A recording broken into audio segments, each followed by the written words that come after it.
A local veteran who lost both legs while serving in Afghanistan has chosen not to let his adversity hold him back. He's determined to reach his goals, and soon he'll be opening his very own gym. Riley Nagel met with this inspiring man to hear how he got some help along the way. Riley?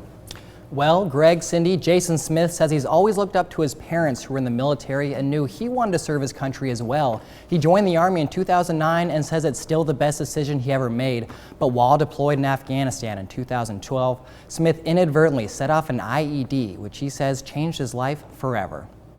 And then I remember looking down at my hands and I was like, man, was it me that got hurt? Was it my friend?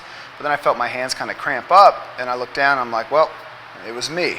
While in South Afghanistan, Jason Smith was critically injured when an IED exploded right in front of him, severely damaging his legs and his left hand. Smith was flown to an Air Force base in Afghanistan for life-saving treatment. Smith did recover, but in the process, both his legs were amputated.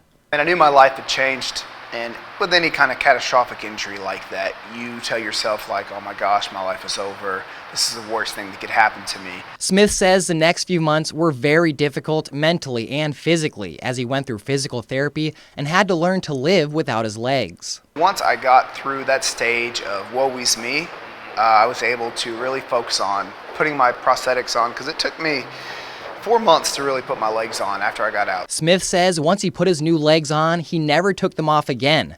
This is when he got back to his passion for lifting weights and exercising, even though doctors told him his hand could not handle the weight. Went from bench pressing 135, and I'm like, okay, so I can weight bear 135 to 225 to 315 to 385, and now I'm at 410 pounds, and it's still not broken. Smith says he's in the best shape of his life and even competes in the national competition for wounded soldiers, the Warrior Games. Fitness is a passion. It's a lifestyle for me, and I would love to be able to share that with as many people as I possibly can. When he retired from the Army in 2014, he formed a relationship with the nonprofit Semper Fi and American Funds, who are now helping Smith open up his own gym where anyone can feel comfortable and welcome. And I just feel like getting back into shape, staying active, and moving is seriously important for our mental health. The Semper Fi Fund is a nonprofit that provides programs to assist wounded veterans in all branches of the armed forces. And Smith says through December 31st, the fund will be matched by the Bob and Renee Parsons Foundation. And this money helps pave the way in the future success for other veterans such as me and other ladies and men as well.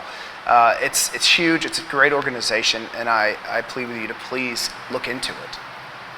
If you are interested in making any donations, you can find out how or find that information over on our website. And as far as Jason's gym, he says keep an eye out. He hopes to have it up and running by the end of 2023. Live in studio, I'm Riley Nagel, Local 3 News.